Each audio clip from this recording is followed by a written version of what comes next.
We are broadcasting and recording. It's Monday, the 27th of January 2025. This is a meeting of the Environment Select Committee of the Royal Borough of Kensington and Chelsea.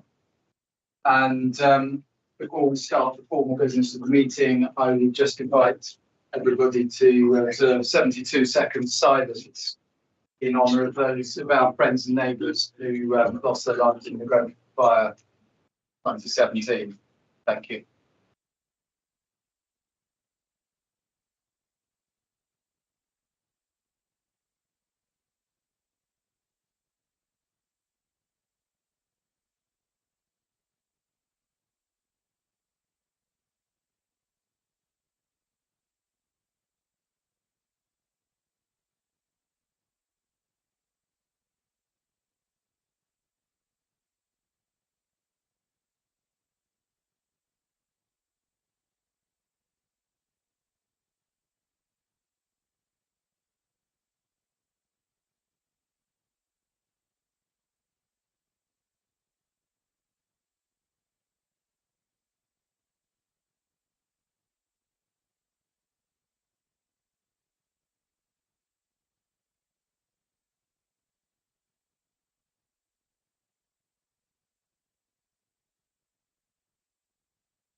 Thank you, Chair.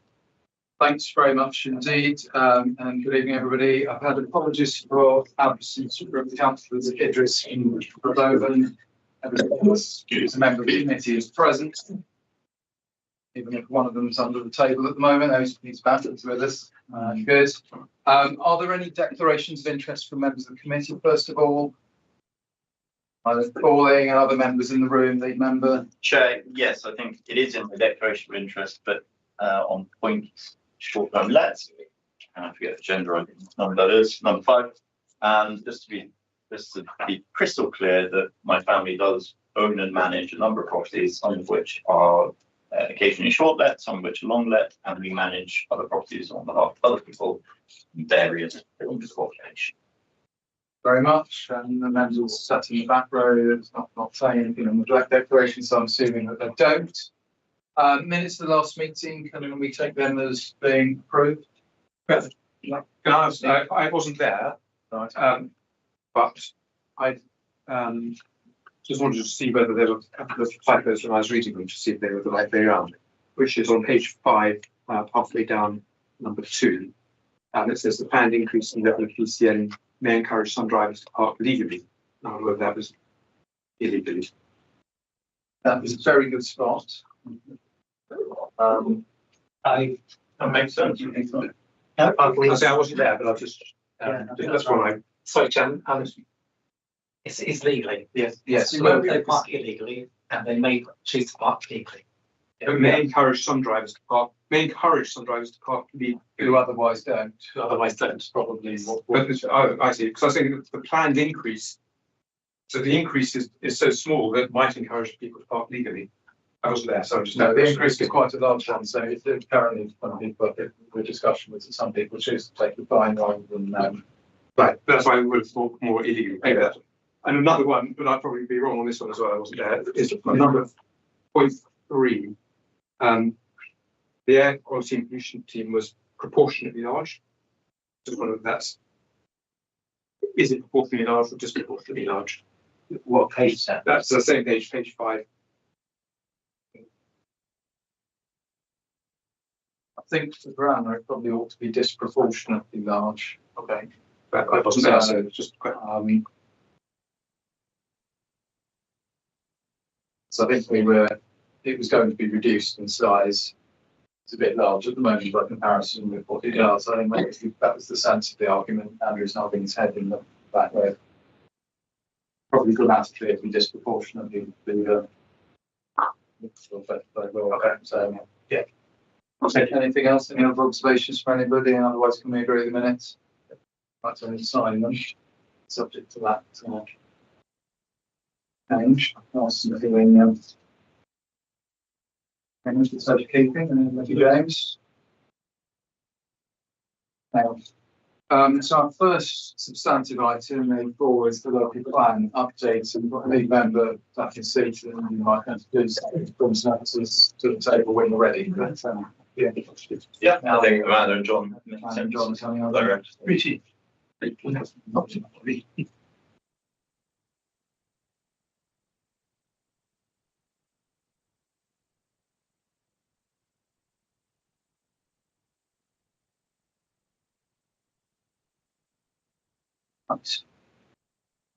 do you want to introduce it, and then, the opportunity to answer. Thank you. I mean, it sort of speaks for itself, but really, I want to start by thanking the officers for where we got to. We just agreed our local plan in the summer, not that many months ago. That was a huge amount of work done at pace. And it's really a really good document. The purpose of a local plan is to encourage and then manage the demand of people living in the borough. We want to continue to make RBKC a place that people do want to choose to live in.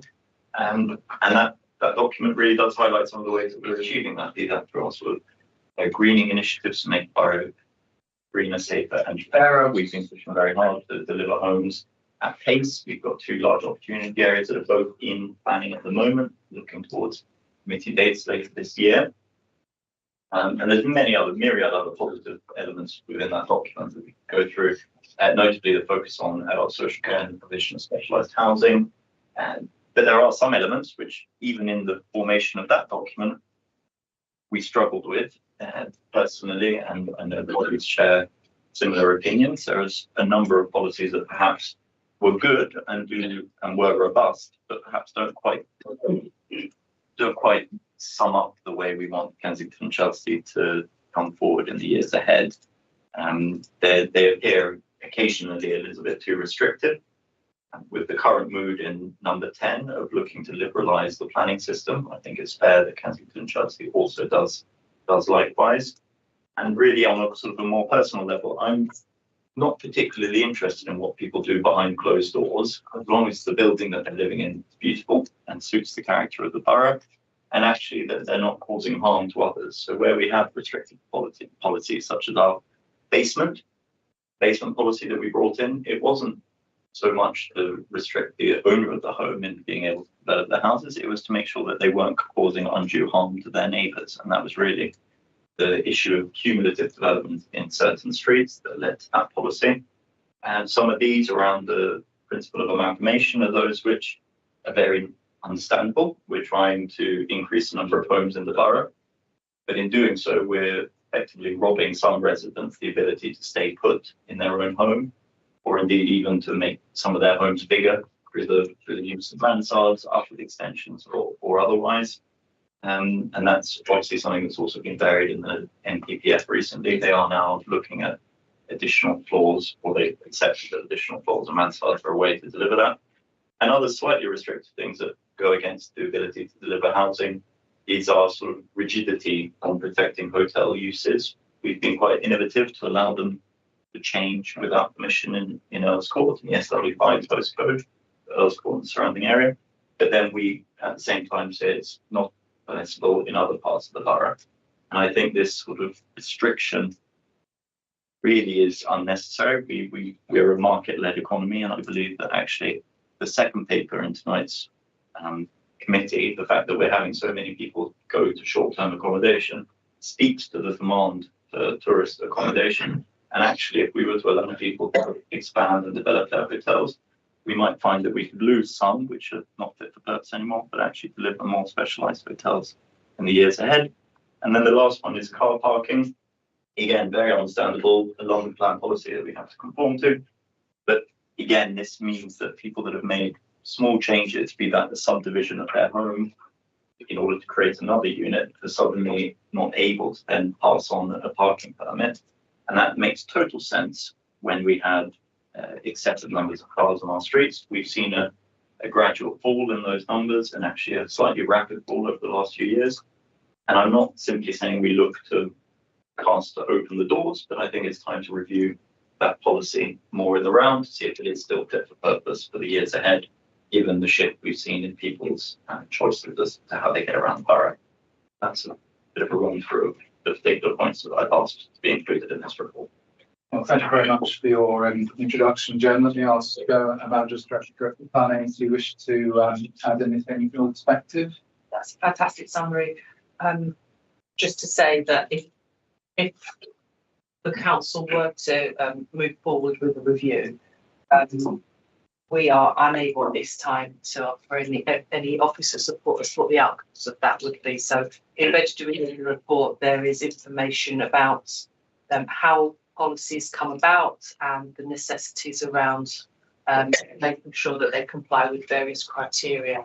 So absolutely, we can carry out reviews of policies to make sure that Royal Borough always has fit for purpose policies. But in terms of the outcomes of that, we would be driven to make sure that we act in accordance with legislation and the regulations that describe how policy is shaped, and that would culminate in examination in public by an appointed inspector, and also a declaration of soundness of those policies. Thank you very much. Tracy and John, you were the authors of the paper. Do you want to add anything now, or hold your powder for any questions? No, I think Amanda and Jem have summed it up very well. As I said, it is, I think at the end of the day, we do have to demonstrate that any policy moving forward is robust and legally compliant. And normally that has to be based on proportional evidence. So we can certainly go away. Anything that is suggested, we can go away and look at how we can deal with it. We will have to go through and look at the evidence before us.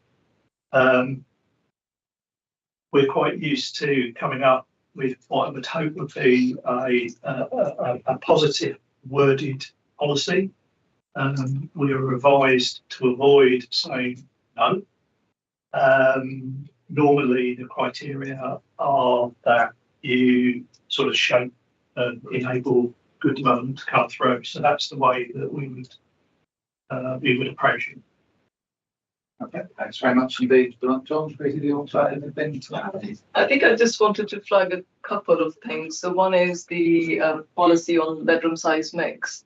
So that's rather than the policy, it's an update to the evidence, because all the policy is saying that we will use the latest evidence. So that's not a policy review, it's a review of the evidence. So if the new evidence shows there's greater need for family size homes, we don't actually need to change the policy if that's what the evidence tells us.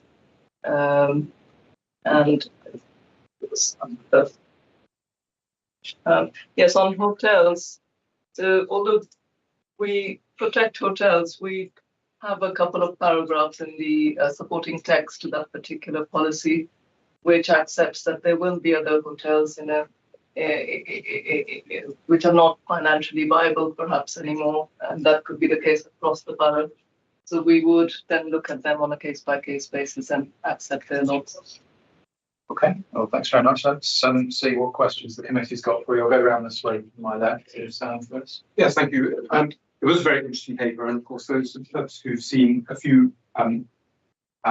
local corporate plans developed see that there is sound methodology. There are perhaps a larger increase in unknowns than we could have guessed a year or more ago, with housing targets and with changing legislative environment. And one of the things that it's very hard, I think, to find a specific metric that you can add into a plan, which says how is Kensington and Chelsea as a borough, as a community of borough, how are policies actually affecting that? And what we see, or what I see as a local councillor over time, is actually quite a big shift in the makeup of the community. So there's one thing which is just a pure number, which is this is the number of units, and this is the size, and this is how they're used. The other thing is, what impact does that have as a place to live? And I was wondering, so my question is, in previously, how have officers sought to build that particular aspect into what is a sort of a data-driven exercise? It's very difficult to find pure data saying this is a change in the community, other than just a change in the number of units. So people, I mean, you want to talk about it? Yes, yes. So we do in terms of the evidence. So we undertake a local housing needs assessment, which looks at the population profile, and it looks at the projections in terms of our demography and what might be needed. So, for instance, the policy on the bedroom size mix. So we looked at not just what may be coming in, so the existing housing stock, and what that told us was that there was 83% under occupancy in the terrace accommodation in the borough. So the new development could then offset that under occupancy. So we do look at those population projections and what might be coming along, but it is a exercise which looks forward 20 years, so it's not an accurate science. Yeah, and just as a comment on that is that how it's occupied and how it's used is definitely changing. In that 30 years ago, when I'm living in the same place, everybody was arriving at a place and going to work, coming back. Now people work from home. There are people who look for bigger accommodation because they want to live there, but also working there. And they might have two rooms for working from home. And so there are shifts that might not be recognised in necessarily in family, in household size, but in the use of it. And it's quite hard to find pure data that can feed into the model for this. And that's the sort of thing that we talk about as councillors, how particularly within a ward. And it's difficult to know because I haven't had a long discussion with other councillors about how their wards might be changing over time as well. That's one of the things that I thought prompted me when I read this paper. Plus the next paper, which is Airbnb, whether that's going to or short-term letting, whether that's going to liberalise or force change or change, but how the number of units that might be available is completely different from the number of people who can live in those units. So there's some subtleties in this that might be worth spending a bit of time considering. It's not going to be immediate exchange and finding an answer this evening. So yeah, no, that's a really interesting point. I think that would be a really good exercise to undertake that kind of qualitative analysis if we are to review these policies. As the other thing I was going to say was that the bedroom mix is not set in stone. I mean, we say quite clearly that it's a snapshot in time when the local plan was reviewed.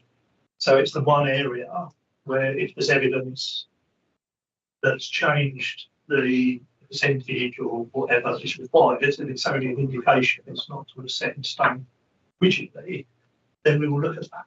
So, as I've said, from that point of view, that particular policy is quite interesting.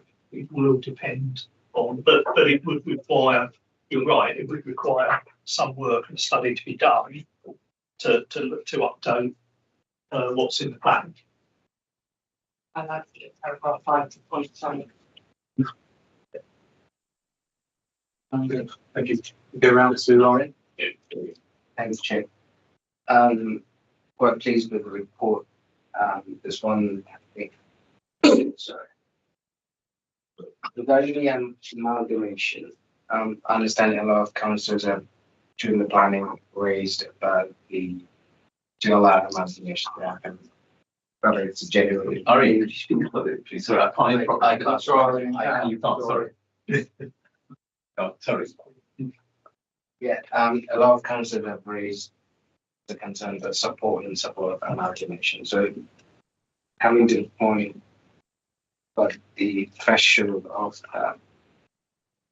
is it 170 square meters? 0.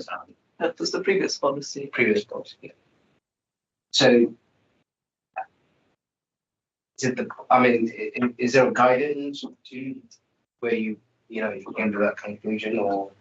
There was at the time. We did quite a lot of work at looking at what we thought was not a very large family dwelling, but what could be seen as a sort of medium to large size family dwelling. And the figure of 170 square metres was sort of debated at some degree and eventually was settled on. I know some members wanted it more, some were quite happy with that. One or two might have wanted it less, but that was the figure. The reason why it went was, and it really does come down to sort of looking at housing delivery and housing targets. So it's a balance there. we can go away and look at that again. One of the concerns that we had with it was that we were losing quite a lot of units through amalgamations, whereas our delivery figures were pretty low. And I think at the moment that is necessarily still the case. So we will certainly go away and have a look at it. Certainly, I think if you were going to reintroduce it, having a threshold would be more helpful. I think at the moment now, if you have a zero threshold, it's possibly a worst case scenario in some ways, because you could have two very large units now possibly being amalgamated that create a very large unit. And I know perhaps Jim, you might consider it different to officers, but it's something that that we do look at quite closely. I think it's fair to say that as part of any planning examination, housing delivery, looking at our housing targets, looking at our 5-year housing supply, really goes to the heart of the local plan, and it's the one thing that an inspector will focus on more than anything else that we deal with. So if we do reintroduce a amalgamation policy, as I said, you can go away and look at it clearly. We will still be examined in terms of our delivery figures and how that might play out. But look, we need to go away and look at that and decide what we can do. So the drive to put the threshold is purely based on the delivery target. So I think the cap 170 square meters, we looked at the housing standards, the housing space standards Within the project. They are nationally defined, and the legislation requires us to only adopt the ones which are set nationally and set our own. So 160 square meters in the national, and these are minimum standards. So I think that's the standard for a 6-bedroom house over 3 stories. So 170 was over that threshold, and so it was felt that this would allow families to amalgamate and stay in the borough, but not create oversized units, which sometimes can be bought for investment, and then they add to empty homes, and so it just creates a community and homes that people would live in. Thanks very much, Irene. Toby. Chair, I'm Chair. This is really just a illustrating my about the parking permit policy. If anyone's on that slide. So I was just wondering if you could say a little bit. So I was alleviating, but is it assisting alleviating concerns for left community and increased on-street parking pressures from housing development? I mean, I'm just wondering how that interacts, because I know there's I'm talking about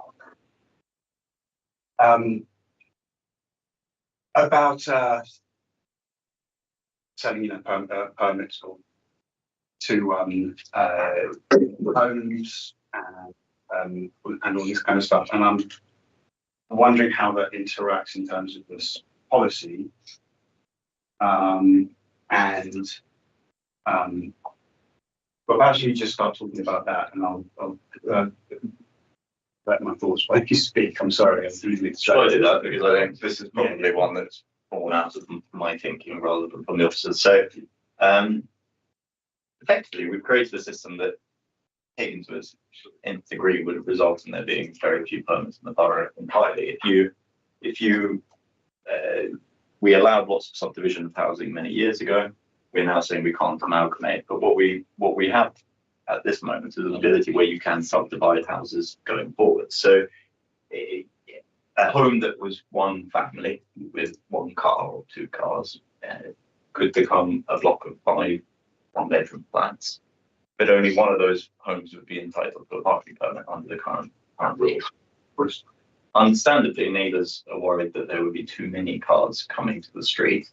But what happens when, let's say, that family wants to put the house back together again through hopefully an amalgamation policy, is that yes, one permit returns, but what we're limiting them, what we're limiting them on the ability to change is that when we build wholesale new homes, sort of a blank piece of land where we're creating new housing on a street, if that street doesn't already have sort of high levels of occupancy of road space, I don't think it's really fair to prohibit the new homes from having the ability to park on the road. Clearly, where we've got lots of buildings that have been subdivided at a time when permits were allowed, you find that a house suddenly became 5 permits. If you put it back together again, it goes back to 1 permit rather than 5. But those 5, if they're not causing undue pressure on the road at the moment, having additional housing on that street shouldn't add to that problem. Insofar as that, we're seeing that really it's only about 35% of houses that actually pick up the use of the permit anyway. So sort of different areas of the borough have different pressures. We can see that through the second homes sales as well, how that's affected the amount of on-street parking. But where you've got something like Earlscourt coming forward with thousands of homes, clearly that would put a huge amount of pressure on the surrounding streets if you don't allow car parking on the development. So it's far more straightforward to simply say that development wholesale can't have any parking. But similarly, on the street right next door, if you've got a flat that just wants to, or a big house that wants to be split into 2, it seems really unfair that that smaller new unit can't have a permit at all if there is space for 1 or 2 cars in the area. There may not be space for thousands of cars, but there's certainly space on most streets for a couple more cars. And we've actually got examples of people which have subdivided their houses, but weren't really fully understanding the fact that that subdivision would mean that one of the new homes wouldn't get a permit. Their argument being it was not a new home. We used to be a big family, we all had a permit. There were lots of cars tied to that one property, but there's now technically 2 properties behind the same front door, but only half of them get the use of a permit. So I think it's simply one of those things that makes an awful lot of sense when you look at the macro examples of these really big developments. But on very small individual case by cases, it does seem quite unfair that we simply say it's a blanket policy that has to be applied regardless of the impact on the area. And I think the exact language in our policy does something around the undue parking pressure, something like that. So we already effectively have a descriptor that would allow that condition not to be applied when it comes to planning, but currently we apply it wholesale. Yeah, that's very basic, but for my purposes, that's it. But so I think the thing that I think people are concerned about is that there are new social tenants and whose tenancies contingent on not getting permit. So when we start talking about, and again, just very exactly nailed it, like it's a maximum thing versus an actual, the needs of each ward, really, and sometimes streets within them.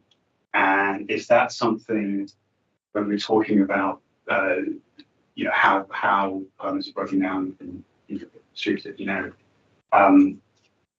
is that something that we're thinking about? Because I think what I'm a little bit worried about is that, social tenants, especially new social tenants, are just not going to end up with any parking. It's all going to go to, you understand, like a distribution will be unfair in that way. I suppose I'm just wondering if there are, what's the thinking there? That's a really, really bad point. I've had a number of people that, get offered a home. They really want that home as one, either a new build as we've built or a new build that's been built by a housing association. And then really they find out after they've moved in, or maybe they're not entirely sure quite what it means upon taking that tenure, that they're not entitled to then use their car or even get a car in the first place. So it's really, to me, it's just looking at the capacity of the borough as a whole. We've seen in years gone by that there were more cars on our streets. And frankly, it was more difficult to park back then. I mean, everyone all experienced it. It's certainly got easier recently. This isn't a policy to incentivize more cars, or I'm not aiming it as such, reviewing this. The intent is really to make sure that all residents are treated fairly and equitably. So be them second homeowners, be them people that have lived through a whole their whole life, but then change their primary residence to another borough or another part of the country. It seems very unfair that we strip away rights simply because of policies which may now be slightly outdated. I think we do have to be careful because there are those really big sites which would put huge amounts of pressure in the area. But then we do see a number of developers wish to include parking on site, but then our green policies prohibit that, and sort of London plan policies don't allow people to build car parks anymore. So it's very difficult to encourage and foster community when you take the assumption that nobody requires a car park at any time in their life. I think that's just not how family people with disabilities function. It's sort of, you may not be a sort of someone with disability to the point of receiving a blue badge, but you might just find that the car helps you get around the car, get the shops that much easier. So I think it just needs to be looked at really to make sure it's solving a problem that we believe is there. Thank you very much. Thanks very much, Dory. Thanks. I've got a few theories, but I'll start with also a parking issue. First of all, I'm just surprised to hear, this is new, nothing to do with the report, when you said that policy, policy that beyond us don't allow the building of car parking spaces, off-street parking. So that means even a housing association putting up can't have space for car parking. I believe they're allowed 10% for disabled, but what's the current law policy? Yeah, they are allowed parking, but it's restricted. I need to look it up, to be honest. I can't Minimum No, parking. but it's Minimum the parking principle, I don't need to know standard. numbers, it's just the principle of Yeah, it. yeah. So you can't, or if you, let's take the Earls Court development as just hypothetical, because I know it's not planned to do anything, but there's quite a lot of green space on there, some green space in there. But let's say somebody said, I want to put up a development like that, I want some airy, courtyards, as it were, but I'd like to have space for 25 cars because there's going to be 250 flats there. You could do that, is what you're saying. I think on the very large ones, they do offer That's disabled extraordinary. I parking. didn't realise that. And obviously, we wouldn't advocate for it to be in place with green spaces. They're not in place in the green space, but just an example. You'd have a car club or other means that you could use a car normally as part of. Okay, right. Well, coming down to the actual, thanks, that's really news, as I know. Coming to the issues that are in the plan, if the ratio of permits to spaces is still, well, 15% over 150 to 100, how come we would allow 2,000 extra spaces for second homeowners? I mean, I understood what you were saying earlier about second homeowners, about people moving out the borough or something. But also, why would we allow that if there's actually still not enough space in parts of what's crowded parts of the borough? And how did you arrive at the 2,000 as opposed to 1,500 or even 2,500? Obviously, it's not completely on this sort of planning policy, but that it is a similar problem. I mean, the census records show that we have 25,000 households that own a second home. I believe our census records are pretty useless, to be honest, but that's the number that people have identified with. So, Sorry, in the borough, well, no, it's 25,000. nationally. Yeah, of our residents also own a second home. Okay. So there's a large number of our own residents that have a second home. There's also a large number of people that have a second home here that may live abroad. And it is noticeable in Kensington and Chelsea that at certain times of the week, the on-street parking availability does fluctuate, be that at weekends or sort of during the day. Obviously, those cars are going somewhere. We don't have 15% of the borough's total parking provision constantly floating around the borough looking for parking. Sure. The fact that they find somewhere to park implies somebody and then the percentage more are actually not there at the time. We don't want to return to a period where we have such difficulty that we end up with people circling the block looking for parking, because that's not regulated for traffic or for pollution. So a cap was suggested simply to ensure that we don't have sort of second order or third order consequences of the policy going wrong. It was really to ensure that people that have been a long-term borough resident who may or may not choose to redefine how they describe their house, be it a primary residence or second, don't lose a right that they've already had for many years. So So what about if somebody comes in, you know, who's has a house somewhere else and buys a home here, which is a second home, because that person would also qualify. But so this is again the problem with our data. We don't. You volunteer that information to the council. We have 7,700 people that have volunteered that this is their second home. Predominantly, a lot of that will be through solicitors when they purchase property, are simply setting up the account on their behalf. But I was setting up an account for someone last week. It was never prompted. I, in fact, asked and I said, what form would I have to fill in to register this as a second home? And the operative didn't know. They had to go and check. Well, having waited 15 minutes on hold, we then had a 25-minute discussion about how one would actually formally recognise a home as a second home, or whether or not in changing occupation you ever subsequently inform the council that you've changed the type of home that you're living in. So I think the true number is somewhere potentially orders of magnitude one way or the other. It may be that we have the historic records that are now out of date, or we may be massively underreporting the truth. That's understood. Making decisions on full data is really bad idea, and so I wanted to make sure that a further bad decision wasn't carried out if people reacting to other councils putting on the second home charge, so would register Kensington Chelsea as their second home because we don't have that charge, only to then find that they then can't have a parking permit. So it's the problem with national legislation and regulation. You just create endless bits of paperwork for other people to have to comply. How did you get to the 2000s? Any particular? It was really looking back retrospectively to how the speed at which the permits have been falling, and that was a Thanks. Now let's move on to the actual housing questions. The amalgamation, I'm sorry if I couldn't hear properly what's at the beginning. Has that amalgamation ever been dropped now? So one could amalgamate if one chose, so. No, the policy to permit you to amalgamate up to 170 square metres of 2 units is no longer a policy. So Right. there's no amalgamations policy in our current local plan.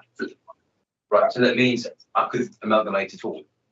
Well, it would be contrary to our policy to do so. That's what I'm saying. There's no policy in the local plan. Understood. Because I would have to say, I think it's actually quite interesting, important question, because I have an example in my ward where, of course, I'm not going to mention any names and addresses, but the issue at stake was the family had grown a bit. They had just a few flats, one above the other, if I remember rightly, in a bigger block conversion, and they were very small, and the total amalgamation would have sort of come to like 120 or so. I don't know the figure, well below the 170. And it came to committee, it was permitted, but the worry was that because it's still quite small, that somebody else might try and, or somebody else might try and amalgamate further to bring it up to 170. But the point is that somebody who's living in small circumstances needed to bring these 2 units together. It's sort of the sort of thing you were discussing when it was mentioned, about people not wanting to stay in the borough. How do you deal with those? And just on an ad hoc basis, committee? Well, planning committee. But that's why originally we did have a threshold. Yeah, exactly. So it would enable those. I think the challenge that we've got in recent years, as I've said, is really the balancing of if you were going to reintroduce a threshold against our delivery targets. Now, I understand the two things are completely different, but I was just really flagging up that we need to look at it quite carefully, because one of the things that we are examined on is in terms of our housing delivery figures. We are monitored at those on a regular basis, both by the GLA and national government. So they look at our figures against our housing target.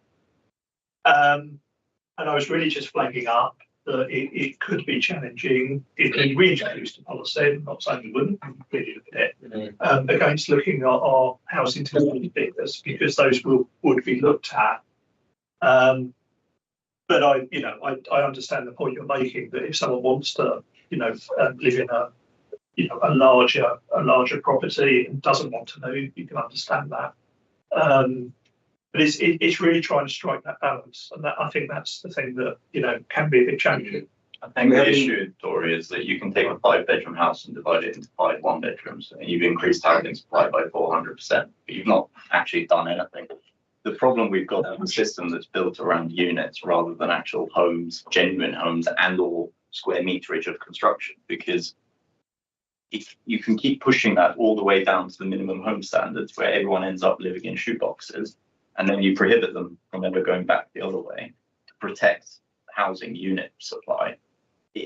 We haven't delivered enough housing, A, as London, or B, as a country for a number of years. We've not helped ourselves by having a policy of having a very sort of lax arrival system into the nation. And that's put up huge amounts of pressure. And we're seeing that pressure in the rental market as well. Rental prices go through the roof because a lot of people are unable to get onto the housing ladder, and therefore in the rented sector, some by choice, some would love to get into an owned home. But we're sort of forcing people to stay in that situation. We need to be able to let people move up the ladder, get onto the ladder. So we do need to build small housing, people to start off on the ladder. We need to lobby to get rid of stamp duty so people can actually move up the ladder as and when their family grows. But we also have to make sure that we're building a place people want to keep coming and living in and raising their families in. And the fact we're losing, the birth rate replenishment of the nation is collapsing. Central London, with Hackney just today announcing 4 schools are having to close. We have to make London a place people actually want to live and raise a family. And sometimes that does, at the sort of planning level, require us to allow people to live in a family-sized housing. So we're a tiny borough.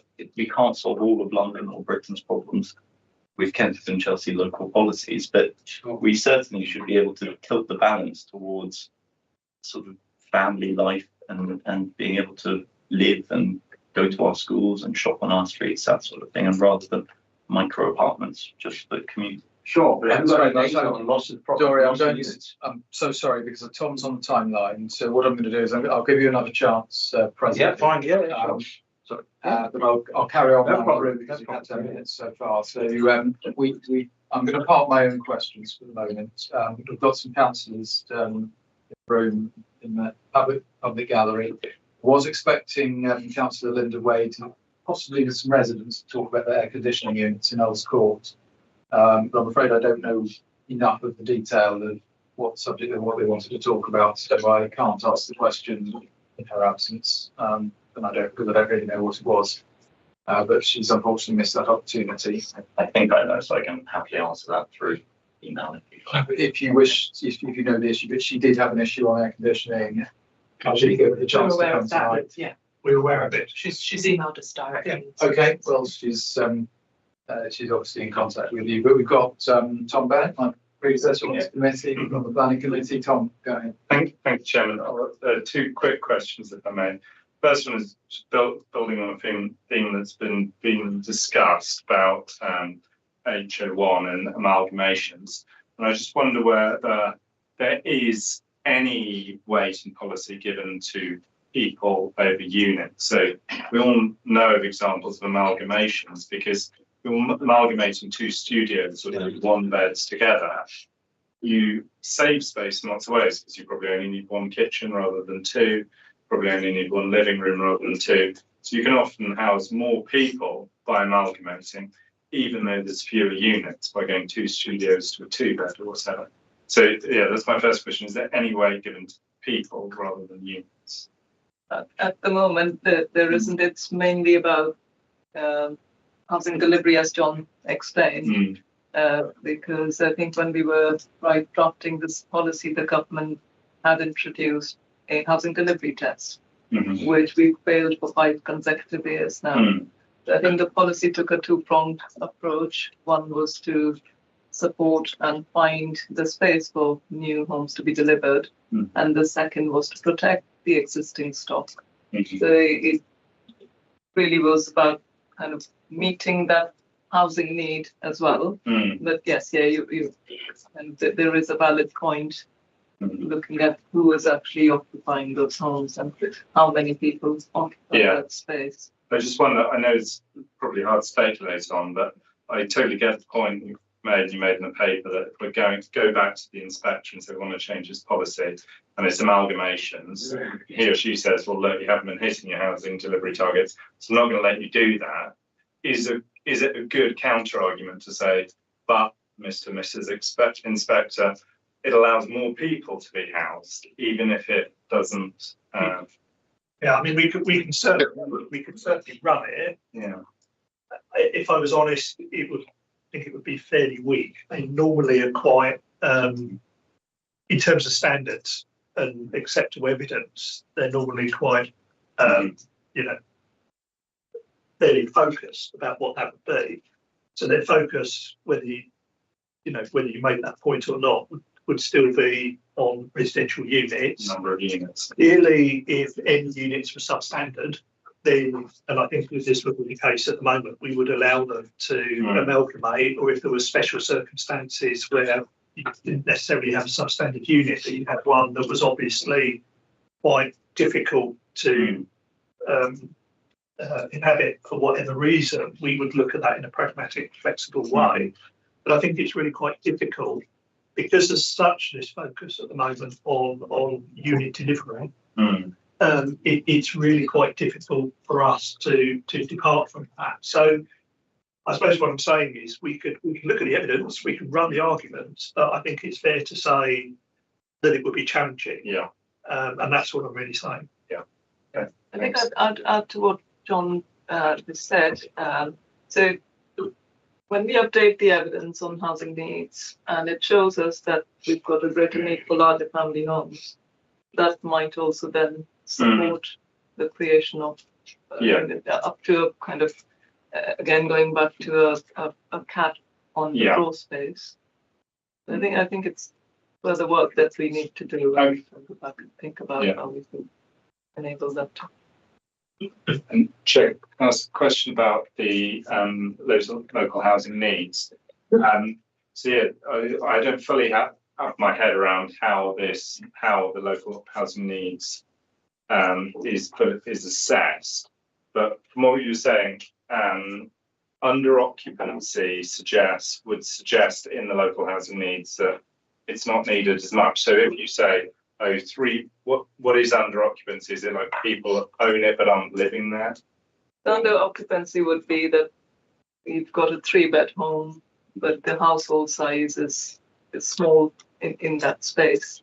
So because the census data tells us about the household size, the average household size, and we know what the nature of the housing stock is. We know what the breakdown of that is. And then, as Jem mentioned, that there's a trend in terms of declining birth rates, and so it factors all of those things in. Yeah. And so I think the conclusion was that because you've got under occupancy of your current stock, so that need for family size accommodation may be met by that under occupied homes. And because the delivery of new homes is quite small in proportion to the existing stocks, we've got a stock of about 90,000 homes in the borough, and the new homes are a very small proportion. The sort of challenge I would give to that is we have lots of homes, whether it be an elderly couple or maybe a single person who had a family and family have left. Stamp duty is very high. Also have quite a few wealthy individuals who don't financially need to downsize, so they hold on to these 4-bed properties. That doesn't reduce, if anything, that increases the demand for them, because it means people who are going in the other direction, increasing the size of their family, there just isn't that availability in the market. So I can see how maybe in some boroughs, some parts of the country, that would be a good way of calculating it. I just think for Kensington and Chelsea, under occupancy of 3 or 4 beds does not mean that they're not highly in demand. So I don't know if there's any way of looking at the equation for that, for how we calculate that, or if it's all set nationally, but that would be sort of my challenge on that process. We can look at our bespoke characteristics of the borough. Excellent. Thank you. Marion, Thank you, Chairman. a couple from me then. I mean, back to the subject of amalgamations, it strikes me that one thing missing from this is a recognition of the historic value of amalgamating properties that were designed to be whole, particularly when they're listed. Not talking here about amalgamating two cottages that sit side by side, but I'm talking about amalgamating flats within a building where it was designed to be one whole house. And shouldn't that be a factor? Bearing in mind our conservation areas and our duty to protect listed buildings. So I'd be interested to know what your thoughts are on that. And also, actually, John, you said we've lost a number of units on amalgamation using that horrible phrase units. But can you put a number on that for each of the last 5 years? So was it 30 or so since July last year, since the last local plan was adopted? I reckon it's in the order of that. You know what's anything further? Yes, yes. So since 2010, we've lost about 550 homes to amalgamations. So if we didn't lose those homes, they would have been counted towards our housing delivery. We probably gained some through at the same time with the opposite process as well. So we don't get that many homes converted to flats. We don't really see that very much. So our DM process, we see there's more of a demand for amalgamation. I think that's probably right to say. That's what I've observed, and that's the data that I've seen, that there's more of a trend for and demand for amalgamating homes rather than the other way around. Okay, so the historic benefits. So we would do a weighing up exercise of looking at the benefits, arguably, of restoring a large single family dwelling if it was listed. That would have to be weighed up against, in the public interest, against the loss of units, and that would be a balance that would have to be struck between the two. I think it's fair to say historically we have in the past flagged up that in cases where we might be looking at improvements to listed buildings, we would just make it clear that would be a material consideration in the round. I think it's fair to say the worst schemes that came in, which I would have sort of said did any token improvements in terms of listed buildings, but they were going to sort of saw it as a way of a mechanism of deconverting the unit to a much larger dwelling. So it's something, even if we're not putting in policy terms, that we still need to do. It's whether you make it explicit.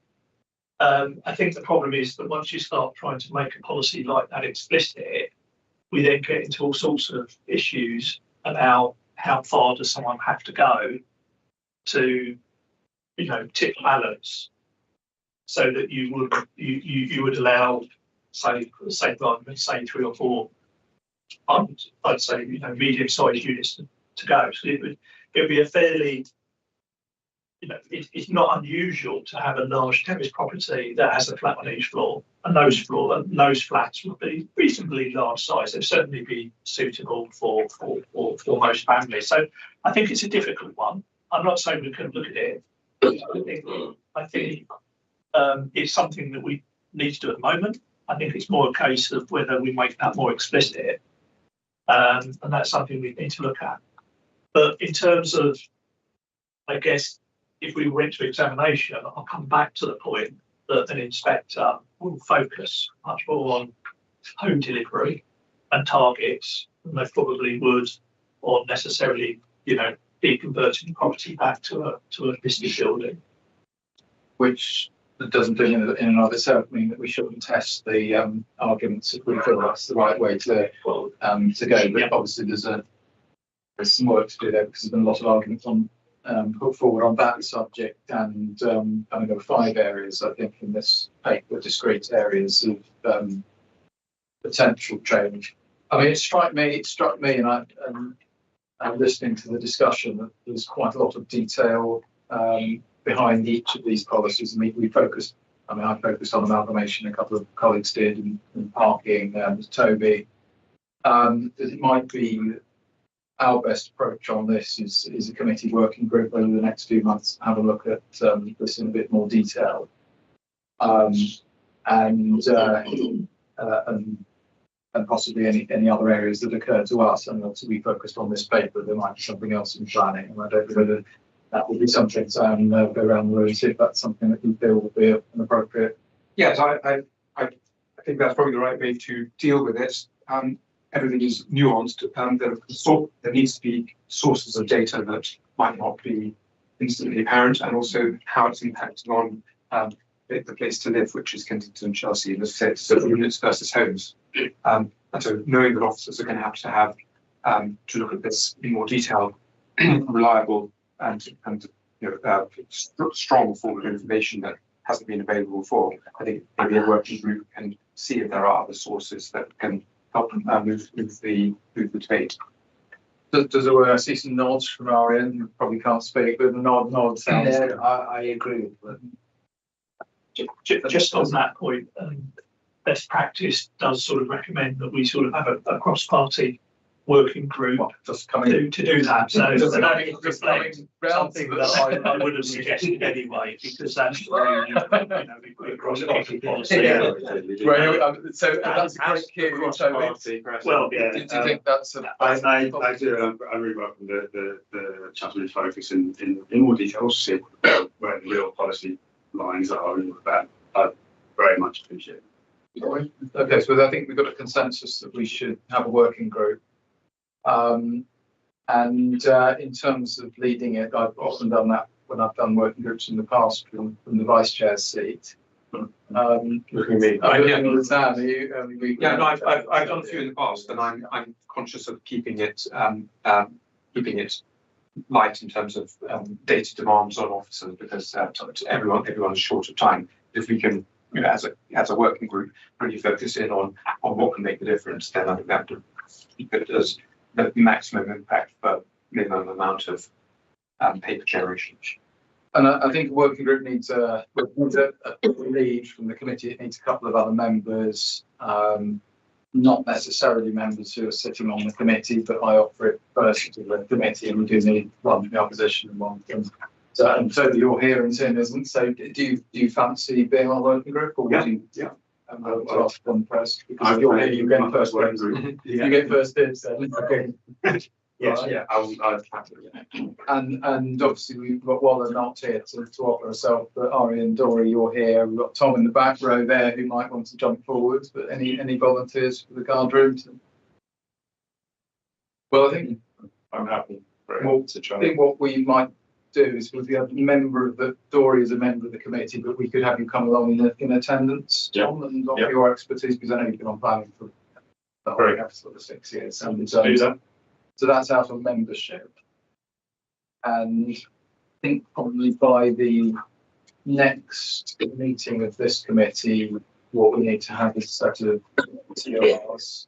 Yeah, Chair, so I'd recommend that you brought back to the next committee a short paper with turnaround and with suggested membership as well, for the committee to then agree. Yeah, okay, so we've got a draft, we've got an outline agreement tonight on that, but obviously the committee could, when we've got the other members here, might want to have a different view on it.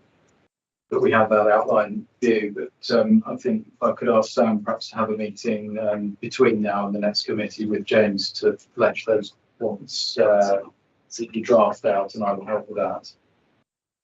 That's fine, yeah, I think we want to involve the department as well, Yeah. just to give us really and insight into how this is going to work as well. Yeah, absolutely, yes, they're that's more than appropriate to do.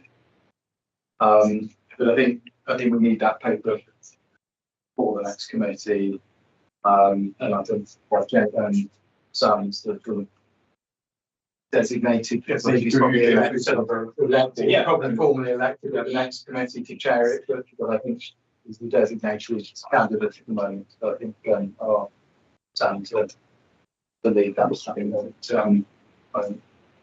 good. Yeah, that's the action. I think we've spent an hour on that paper. That shouldn't take long to get an answer. Well, it depends how long you want to sit it for, Dory, because we've spent an hour on that paper and we've actually got 3 more papers to go through. Yeah, as well. I'm not having a loo break. Sorry, but you just, well, because there's also one question that we discussed in public. If I just, that shouldn't take too long.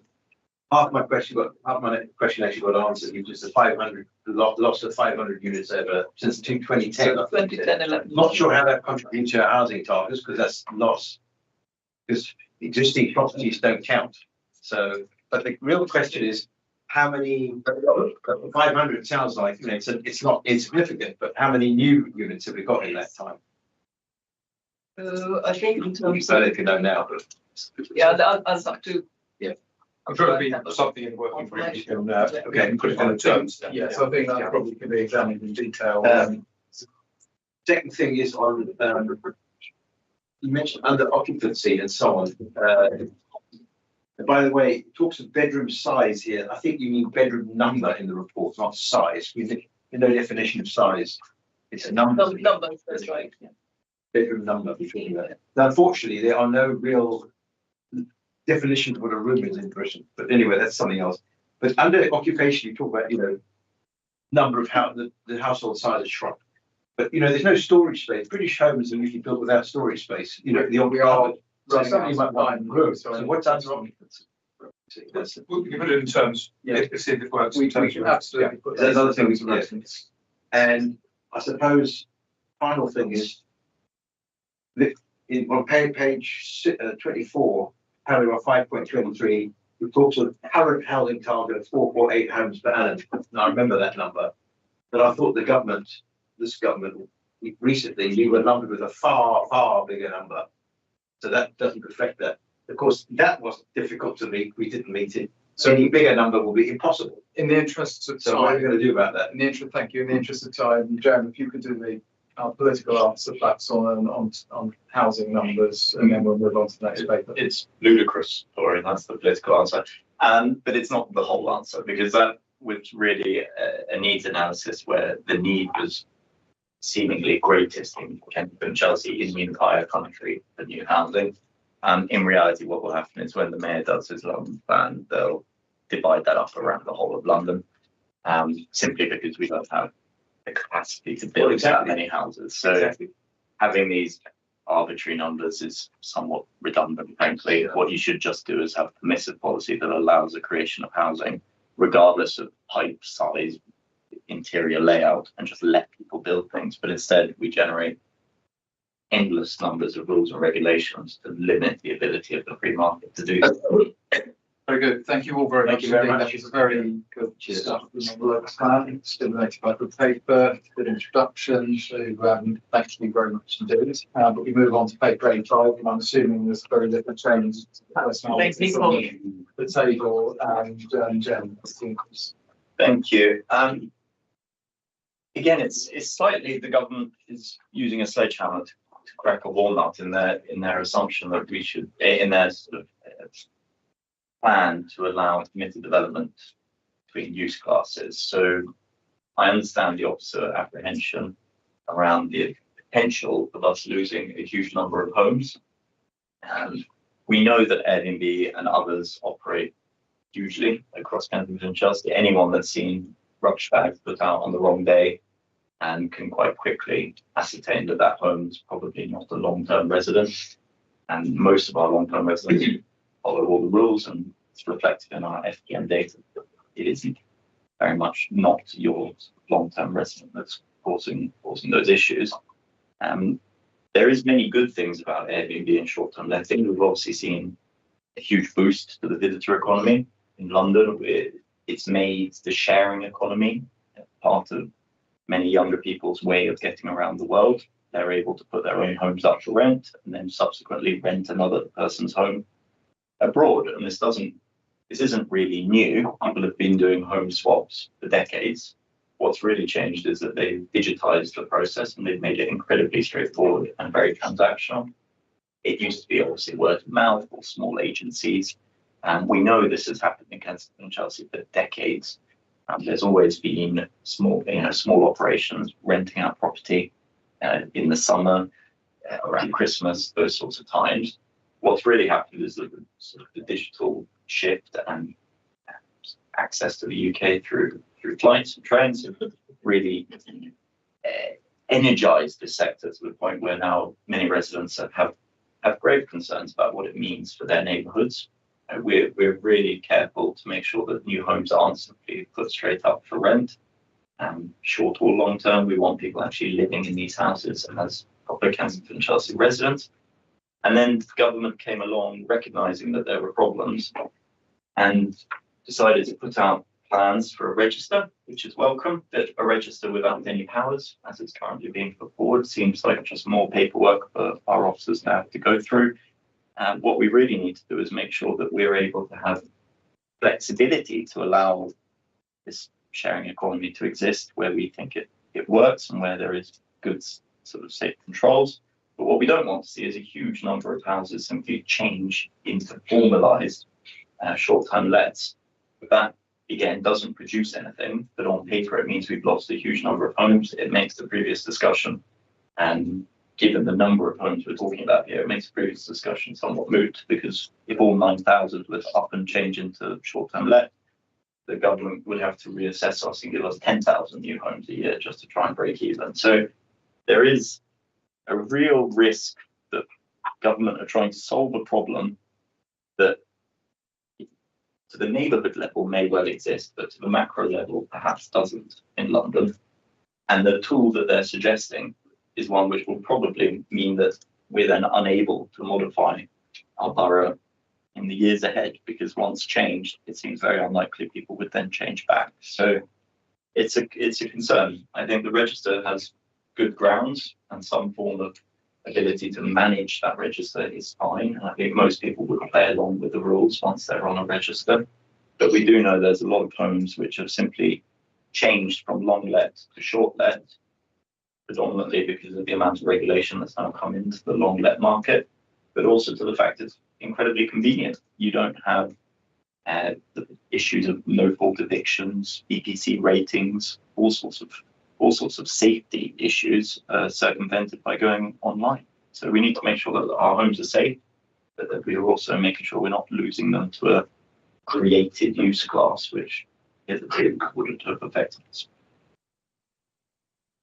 Thank you very much, Jen. Amanda.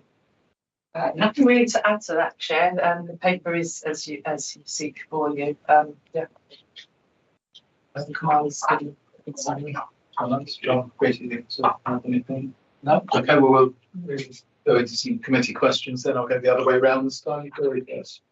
Well, it's just the fundamental thing is that many cities around the world, these very short-term lets, or as exemplified by Airbnb, of course, it's not the only operator, is actually a plague. It doesn't help us with long-term residents and so on. They take away family homes for people who want to be local residents.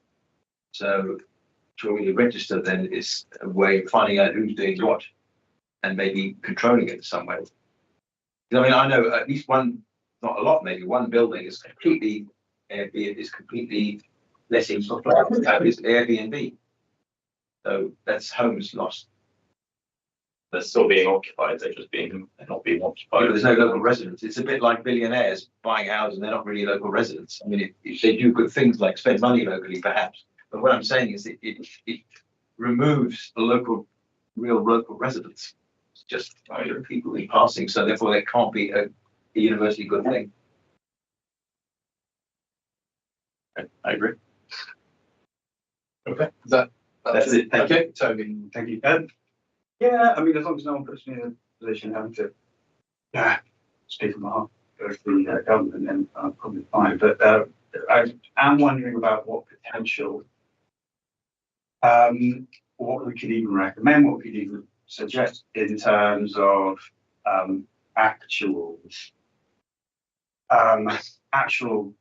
disincentives that would actually work to limit the amount, because I don't really see that as something that's available to us, or maybe there is and I'm not seeing it, because obviously I'm getting it myself. I'd just like to see a lot less of it, and I'd like to see that that stock change to a different use, and so What, am I missing something, or is there something that can be sort of suggested? I suppose it's what's the outcome we're seeking. So Yeah. you can disincentivize something or you can incentivize something else. At the moment, the incentive for the short let market is that the rental return is that much greater than the long let market, and the lack of regulation means it's that much more appealing to people. So you can disincentivize that through national legislation on proper checks on the properties, making sure that the homes are fit and safe.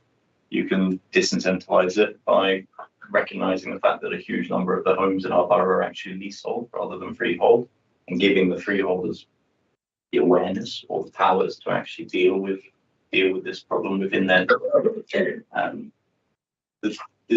the element of this that I struggle with is that humans by their nature are very good at finding the next thing that suits their market. So you may find an awful lot of residents that have bought second homes, or people that have a London pied-à-terre, may well simply go back to years gone by, just leaving it empty during the week, coming into London on the weekend, using it themselves, fine, or coming to London for a month or two in the summers themselves, leaving it empty the rest of the time. So there's certainly a large cohort of properties that have now been simply converted from rental or owner-occupied into effectively permanent or lets. There's another group of homes which I think we'd all agree we don't want to see no lights on during the week, during the weekend. So there'll be a group of homes which actually Airbnb does mean that they're being occupied. I'm using Airbnb as shorthand, the whole sector. So there is that occupancy. It then does, as Dora said, shops, businesses, that sort of thing. But what it's not doing is library, sending people to our libraries, our schools, those sorts of areas of the council that are designed for longer term residents. And government's plan are effectively to legalise fully what's happening at the moment. So as to say, you've been doing short lets, you can now officially be a short let. And I don't really see the logic in what they're proposing, because most of the reason they're even bringing this forward is because of people's complaints about the sector, rather than a huge lobbying effort to legalise it even more so. It's a very peculiar government decision. In fact, it was the previous government that started this, so I'm not picking one particular party. A very odd proposal. I think there are a good set of plans within it. A register is sensible. We know these digital websites know where these homes are, and they are the ones that hold that data. You could give the council endless resources and we still would not be able to get to every flat and work out what's going on behind that closed door. It just isn't realistic. No money is being offered through these government proposals either. So you've seen Edinburgh has brought a tourist tax in, for instance, but it just seems like more administrative headache for a local authority without any real tools to manage it. We know the problem with Airbnb is issues of waste, noise, and then the social issues of homes being under-occupied and or who lives in them being something that we're interested in. Fundamentally, if we can tackle those first two issues as an authority, the remaining one becomes a bit of a debate for us to have as to where do we want to set the dial on flexibility of private home ownership. It's quite seems like a very blunt tool for a very nuanced problem. Well, I did hope to see more granular sort of attention to the issue.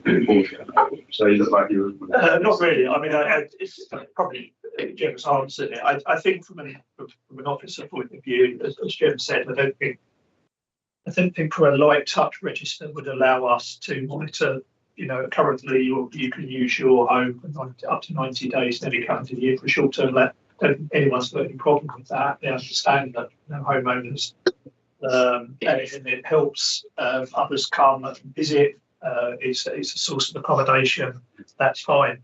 I think the concern that we have with this is not that side of it. It's the use class part of it, where the previous government, it seems to be the same with current governments, seem to be saying that any home that's not your primary residence can be converted automatically to a short-term let. Now, clearly in our borough, where there's lots of homes that aren't short-term residents, on your primary residence, that could mean if everyone went ahead and did it, and it did require, and it was permitted development, could involve a significant loss of our housing stock. The government have responded by saying, well, that's fine, you can do an Article 4 direction. And Article 4 direction says you can require planning permission if you get an Article 4 direction where it's not normally required. Problem with that is, particularly Article 4 directions are really quite difficult. And I think particularly in this case, they rely on addresses, they rely on very detailed information. The guidance, which we don't have because this is anonymous, we can't pick it up through the normal registers. The other problem is that the guidance states very clearly that it should only count for the smallest geographical area possible. And so a whole borough Article 4 direction, if you look at the distribution of dots, you probably would go for an all borough Article 4 direction. I don't think we can get one.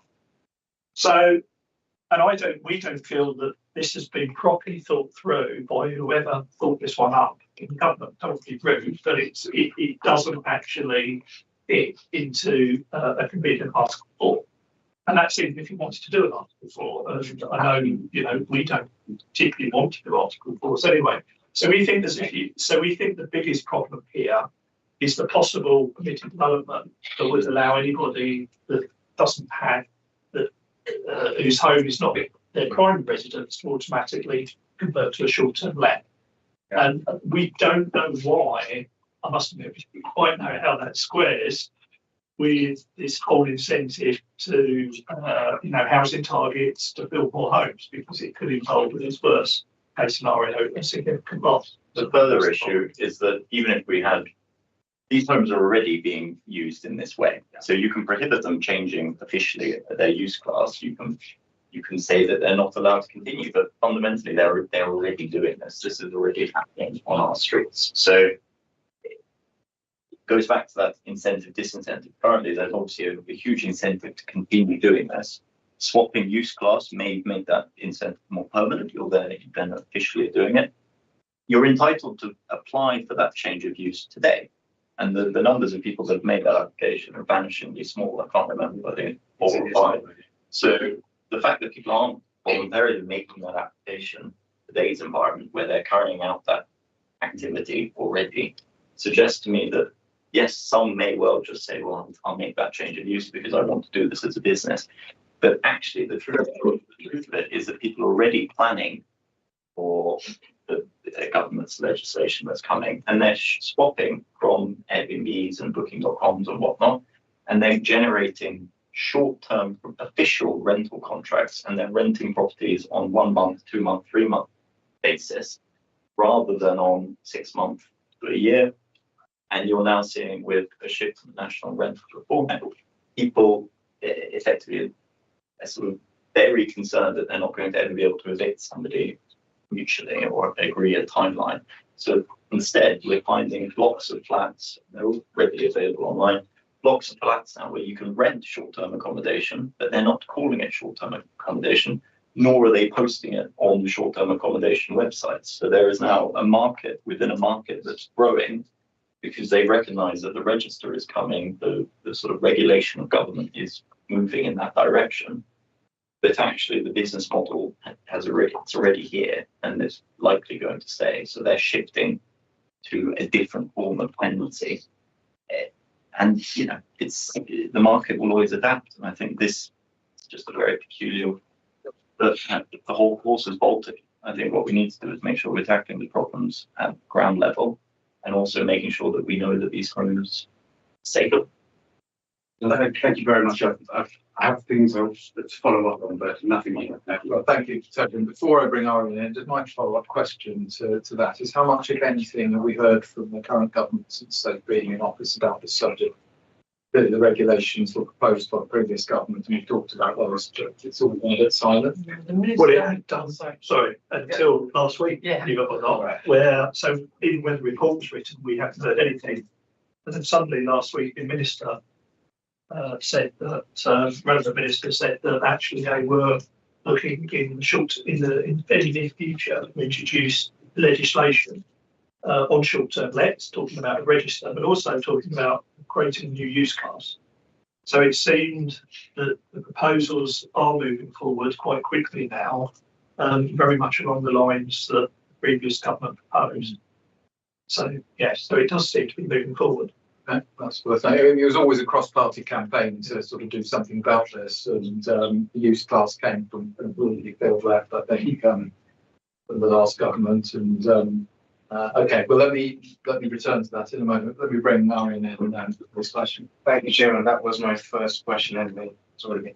Just on the point where it says the government said to public give council more hours to control the provisioning, does it mean that the council could regulate those C5s or allow or disallow, construction or permissions, or do you have any idea about what? No, I mean, if something's put into a new use class, we don't have the powers over it. It's permitted. It's called permitted development. You can change, and we don't have any control, so you can just do it automatically.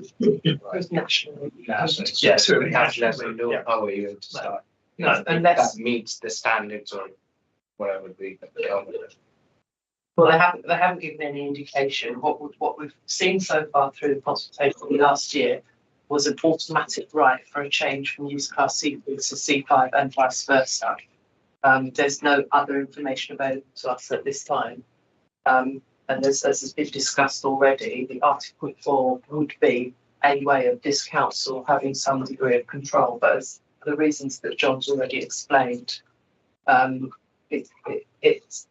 it's unlikely that we would get a whole borough for the reasons that have been given, because we don't feel sufficiently armed with the evidence that would be required to enable that to happen.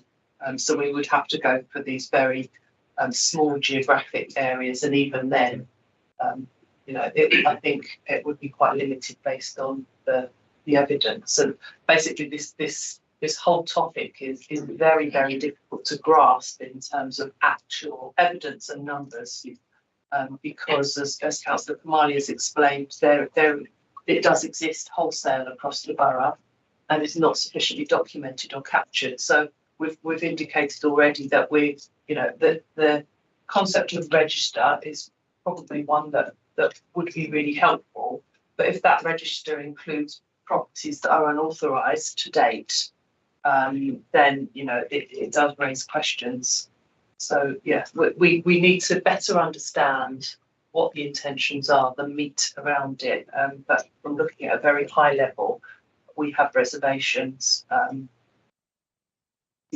So we do need to have some more information about what it proposes for our borough. And I think one of the reasons we're bringing this to this committee is, one, to make sure that you're informed as best as you're able to in terms of what may be proposed, and to consider collectively whether or not you wish to make further representations on the matter because of its impact on the Royal Borough. Very much. Yes, I was thinking about that, but any more questions, Aaron, before I go? No, I've got nothing else really. I think we're nearly done. Probably a lot of councillors and officers are in the same position in London, with saying, why has this come up? And I suppose just a question whether there's any policy forums or when you're talking to your equivalents, you all say that there's been a misstep. Yeah, take a step back. I sit on a group, planning officer societies. That's me and my peers Pan London, and I know colleagues do in terms of their technical disciplines. I'm speaking to my colleagues informally on this very topic. I think, without exception, all that I've spoken to, we're all saying the same thing in terms of the headline substance that was set out in this report. That a register okay, it needs to only look authorised, is our opinion. And in the event of the permitted development being allowed, then we would wish for there to be a period of time that enables all authorities to make sufficient adjustments so that we can capture, monitor, and where necessary control, and to make sure that we've got really good quality environments, that we're able to, it goes back to the community point that was raised earlier, able to make sure that our boroughs are sufficiently managed. Everybody's interest. I think also the London Borough Policy Officers meetings that I go to, so boroughs like Westminster and Camden, they've expressed very similar views to ours. So the government hasn't published any response to that consultation.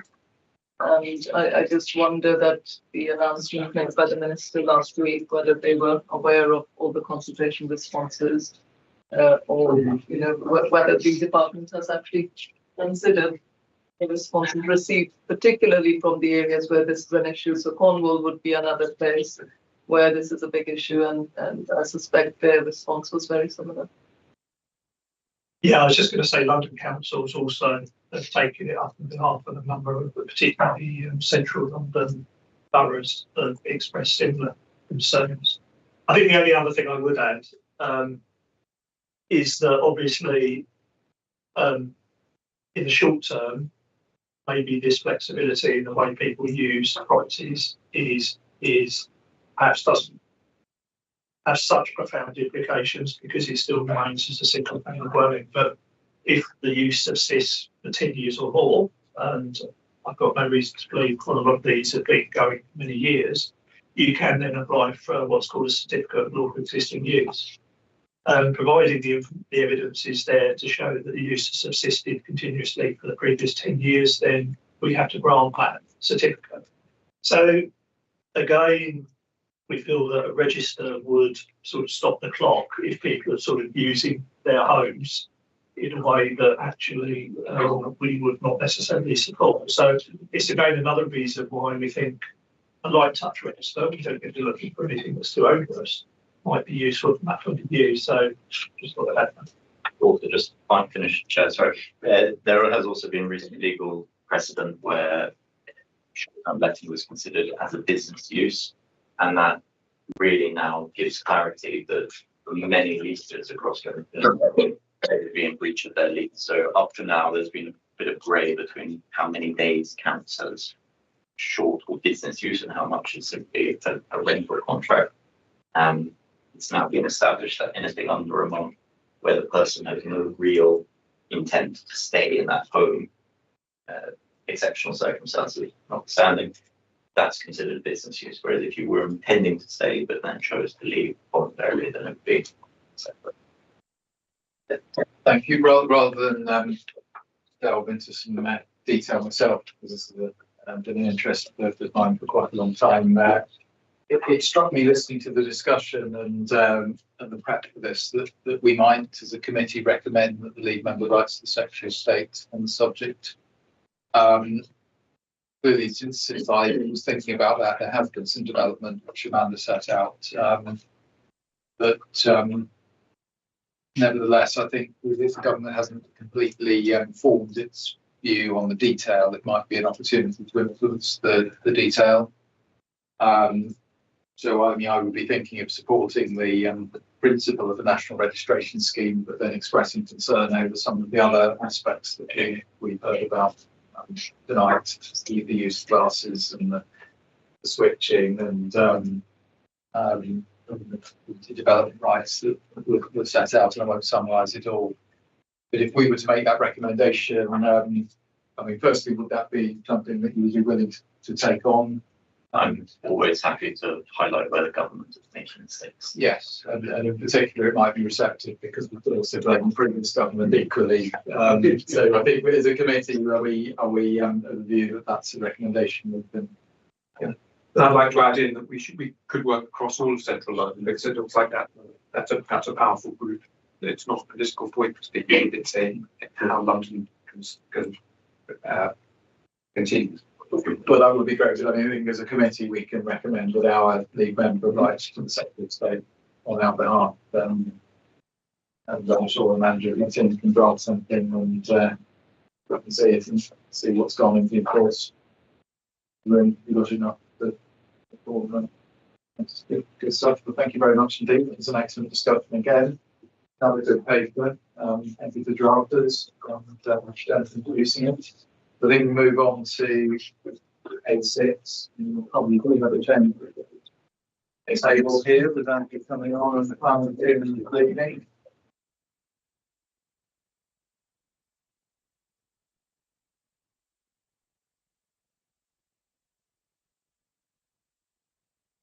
Okay, the next paper, e-bikes and TfL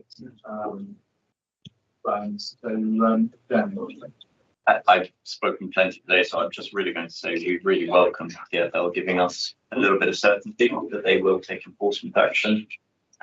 Similar to Airbnb, really, there is lots of positives about this sharing economy, but what we found with this unregulated sector is that these bikes can cause hazard and obstruction to others. They're also effectively monetizing public ground in a way that a few other businesses have been able to do for the last few years. But they do offer a very popular mode of transport for our residents. So again, it's making sure that we get the necessary regulation, but get it enacted sensibly. And that's good that TfL are taking and London approach, and are going to act where bikes are causing obstruction. It is rightly an offence. Andrew? I have nothing to add. Okay, well, we'll go around the room then. This way around, Sam first. I think everyone's putting the efforts in that they can, and the best that we can say is that it's a very useful thing that people will learn. Administration officers, regulators will learn how to deal with it. Examples from other countries, but every country is different, and it gets a huge amount of notice by our residents, and everyone's got to learn at the same pace that it's impossible to just decide globally this is what we're going to do, because there's lots of moving parts to it. Indeed, we sort of have decided locally that we will. So we have started removing bikes from the public highway and storing them in our compounds and other pieces of land. We've done this very carefully because we've seen other boroughs went very gung-ho a few years ago. Sort of were left a little bit red-faced, but they had to return all the bicycles. I've always been very clear that I don't want to spend huge amounts of taxpayers' time and money, or money really, and officer time, chasing effectively a game of cat and mouse where there's unlimited numbers of bicycles and very limited numbers of officers. But where they are really causing obstruction, we have now started, well, we have commenced removing them public highway and issuing parks. Yes, so at the moment, as of 6 o'clock tonight, we've got 14 confiscated bicycles. So the operators can come and collect them. But there's a charge which they have to pay a removal. They have to repay our removal charge. They've yet to collect any. So we've removed 14, and none so far have been collected. Collected since when? The last 2 months. So we started collecting about 2 weeks ago. And it's the bicycles which are causing an obstruction or a hazard when moving. Sam, you finish up. Thank you. Well, Dory, you've got the floor, so you crack on with your questions. Thank you very much. I've got, I suppose, 3 related points to what you said and what's going to be said. I'm not sure whether it's agenda items 6 or 7 because they're kind of related to each other, aren't they? This is about what TfL can do against it. I don't know what they can do. How do you enforce it? So they need a government. They need government powers, don't they? They can create some powers, but they need government powers. And how would they enforce it? What will the enforcement be? Because the current providers have, as we heard in the conference, which is mentioned in the next report, they have their own internal systems for fining, but it's pathetic. It's 20 quid, and then which should be whatever the normal fine is. And why can't we declare these bikes as litter. That's what I don't understand. To believe trolleys can be, I mean, supermarket trolleys can be, so why not this? So, yeah, and the last related question is just to pick up on your comment, Jem, about about collecting bikes, which Andrew's mentioned, and well, at least where the neighbouring borough had a problem before. And I understand Hampstead Fulham are collecting bikes as well, according to their website. It says on, well, maybe it's misleading, but on the website it does suggest it. So my question is, final question on that, the subject is, what's different than our present collection? How different is our collection that looks like it's potentially legal as opposed to neighbouring boroughs' collection, which turned out to be not such a good thing? What's the difference? So it's not a question of legal and illegal. It's about proportionate effort on our part. There are thousands of bicycles out there, and we don't have unlimited resources to pick them up and put them on storage. We've had in the past a memorandum of understanding with the operators that we would give them notice of removing this bicycle is truck. So we've given them time to fix it themselves, and ourselves and other boroughs and TfL have said you're not getting good enough quick enough, and that's why we've stepped in to try and use this as another lever to get better behaviour. But why did the neighbouring borough, they were forced, it was sort of a climb down of some sort, which looked very good. They went around the van collecting bikes which obstruction, but it didn't, some failure there, and I don't understand how ours is different. So no council has published or put it in public arena the outcome of their trial. Several boroughs have tried this, exactly the same. So the law hasn't changed. If a bicycle is called a nuisance or a hazard, we are entitled to remove it. Okay. It's how much you can charge the person who owns the bicycle, and how we get that payment. That is what the that we proposed to be changed as part of the petition. I think, Dory, a bit of a difference was that when Westminster did it, they weren't offering the operator a mechanism to behave appropriately.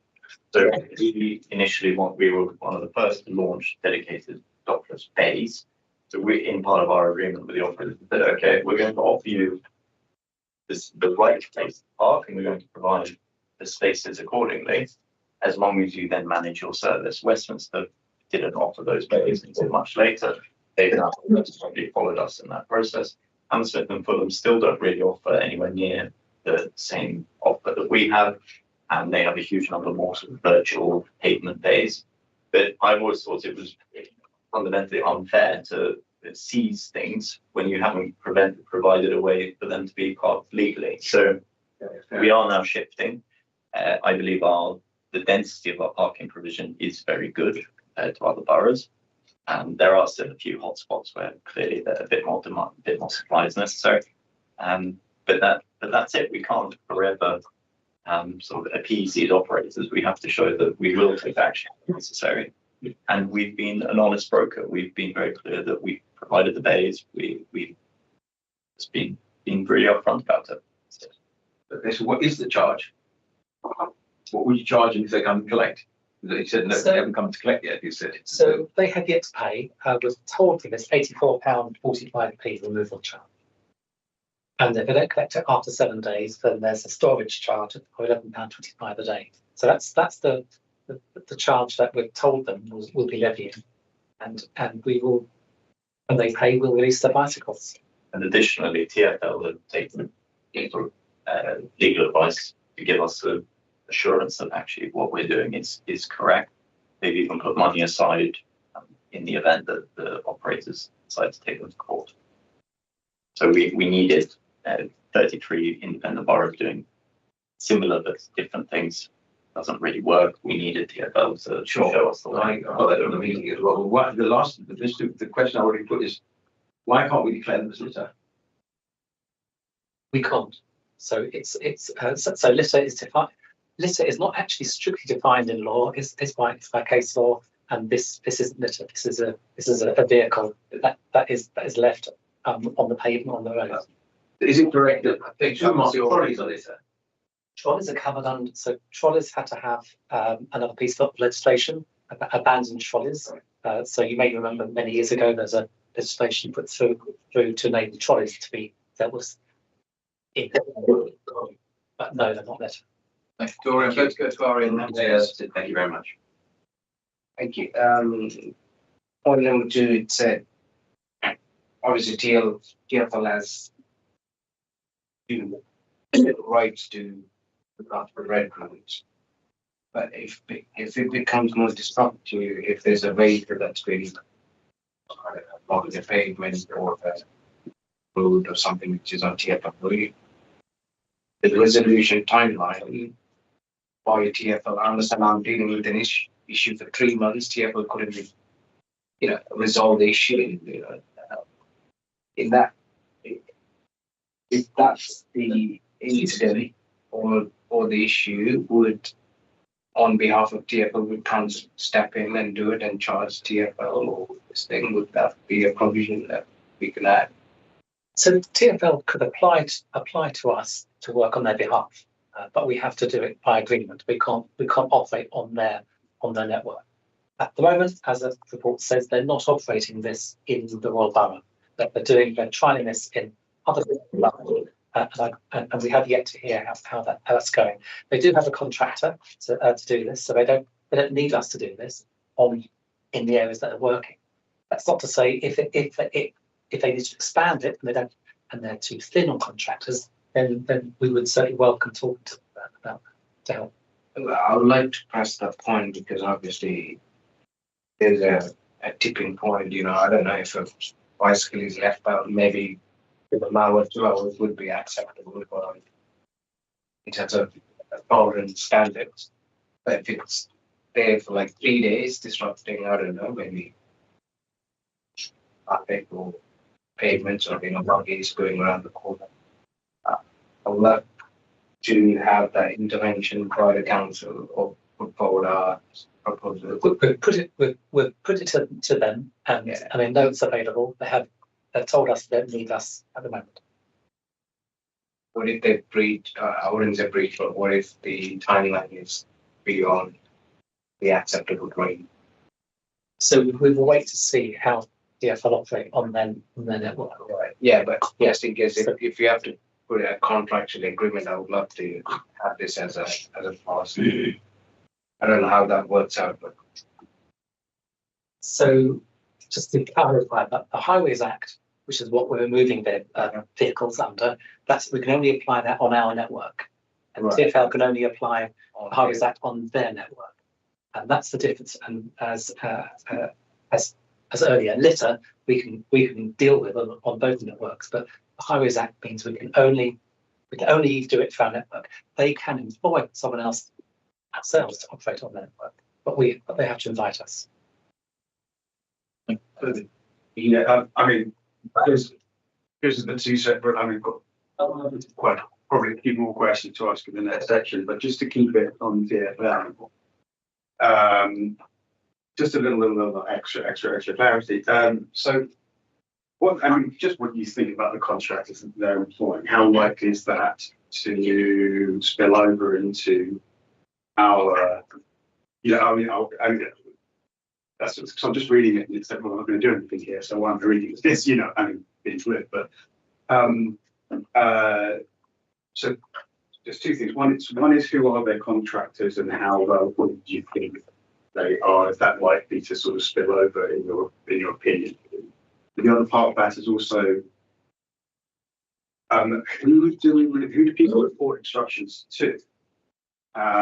Is that something that's going to go on into the next section? Is that something we're going to be active for reporting directly to our enforcement? Is it going to be to TFL enforcement? Is it just going to depend on where it is? Because my feeling is people aren't going to see a bike and be like, "Oh, this is on a TFL highway."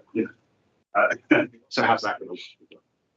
So clearly, most people don't know the difference between TFL road network, and so most complaints land with all of ours. Street line, I'll report it, and our staff is very skilled at sending that immediately to the TFL's to their surface transport helpline. So it will get there very, very quickly.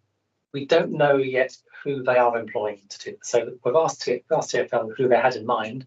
They said they do have contractors to do this, but they haven't shared with us who they're using. Clearly, that's because they've tried to focus their energies on what they consider hotspots. I don't know where they are. They haven't shared that with us, but it's not in the Royal Borough. So clearly, all of this will be led by results. So if it's successful, it will be expanded. Otherwise, they will have to adjust their regime. Do we have a rough idea of the timeline for that? When we're going to check out back in? They haven't shared that at all. Shocking surprise. Yeah. So simply, they will be led to where the hotspots are the same as we've found. That's where we get most complaints, and clearly, if most complaints happened on the road routes, then they would adjust their enforcement regime. Okay, that's me for now. Thank you. Thanks very much. And on the potential legal challenge, I mean, if you're operating under the same legislation as TfL, we've got money set aside to fight the legal challenge, or are we hoping that if there is one, TfL will get there first?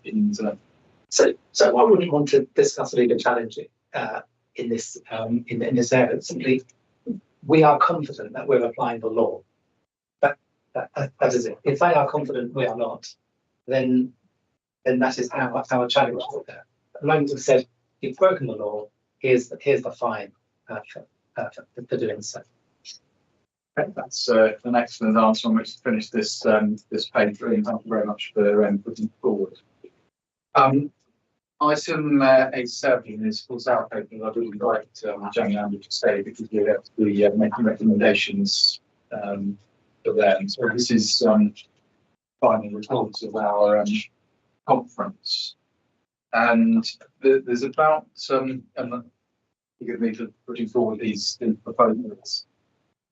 There are, I think, sort of 3.5 areas where I was thinking that we might have recommendation, or we might do recommendations. You might have some others, but I'll put forward mine. And my first one is after paragraph 10, which is discussing what's in the white paper, the devolution white paper, and gives me. It was my thought that we should recommend league member rights to the Secretary of State supporting the proposal in the English devolution white paper for local transport authorities to get the power to regulate e-bikes. And well, that's the outline of it. However, I do wonder if we shouldn't ask for the power to be at a lower level than because the transport authority is actually TfL, and should it be down at borough level. So I wonder if we should sort of put that in. And also we need to have that power, as I think you mentioned, Toby, to ensure that we can find operators for the badly parked bikes if we don't have to. I mean, something like the Environmental Protection Act 1990 is the legal basis for the supermarket problems that Bill mentioned. Did we have to make sure there's something specific in this paper? So committee members, did that sound like an outline of the sort of thing you would support? Getting the bikes mentioned specifically. Yes, Absolutely. That's what I Lead members agree. For some reason, my it's cut off. It said something 1990. I mean, that's obviously what we were referring to. The Environmental Protection Act 1990 is they've got the powers on supermarket trawlers. Yeah, Solves the problem overnight. The problem that you're probably to remember, Toby, but I'm not. I'm more than I look. Yes, it says something about writing to police about violent behaviour and enforcement. That was mentioned. Yeah, I'll come back to rider behaviour, but I think the sort of first point on paragraph 10 is the white paper. I mean, let me. I mean, lead members Nolding, Andrew, Jeremy, you up to doing a. I think we're. Once we framed our recommendation properly, you up for that to write to the Secretary of State? I think there's actually Andrew can tell me exactly where the ask has come from, but we have a response ready to go tomorrow. But where did that? What are we responding to? So the Department of Transport has informally consulted officers on this proposal, just to understand how councils informally feel about it. So it's not a formal consultation, but being with thought afterwards. It's just to gauge the views of council. So we'll draft a response and I'll make sure that that is inclusive. Well, you're very welcome to do that, but I think we would want to recommend that the member writes the Secretary of State, and which we will do separately. But yes, absolutely. Now you've heard that, Toby. Thank you. And I just to say what I'm really curious about, and I think to come under that is what just would be the maximum possible charges? What would be the maximum, the minimum possible grace period we've allowed? What just want to know what we're working with. What would be possible to in terms of fines, in terms of storage costs, and all of that sort of thing. Or if we don't know, then where you know. So at present, it's the theme that I shared with you, because we can't make a profit from removing obstructions. That is what it costs us, so that's what we will charge. The regulator, if the bill becomes an act, there'll be regulations apply to that to say what the fees can be, and whether that will be again to recover costs or whether it's something punitive. Right, and that's something we could lobby on, or the lead member could lobby about. Yeah, okay, good. I'm really just trying to see who's responsible for asking that sort of thing. Yeah, okay. Well, the half, I said I had 3.5 points to make. The half point, which belongs at this point sequentially, was asking for payments for operators to use the bays we provided. But I noticed in the budget that we're already assuming some income from the bays. So maybe that's not a recommendation you need to make if it's already there. I ask Andrew. The MOU. Yes, at the moment we get that through. It's an agreement, and that in exchange for us providing this, that there will be a maintenance charge for us, and we expect that will still happen. But we haven't yet reached agreement about how much that will be. In this new enforcement regime, they may have a different approach to how much they're willing to pay for that.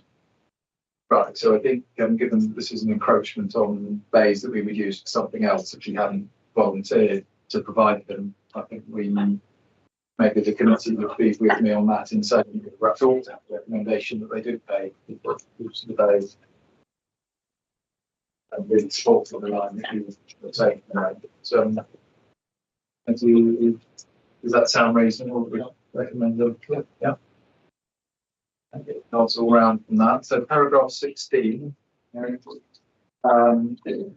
So this is where we move on to the reporting methods. Now, this is how the residents report. It was my understanding that we got somewhere on the website to report abandoned bikes, the dangerously abandoned bikes, and that's to the council. And is it on the normal reported, the 10 stage or the 10 option reported area, or is it somewhere else?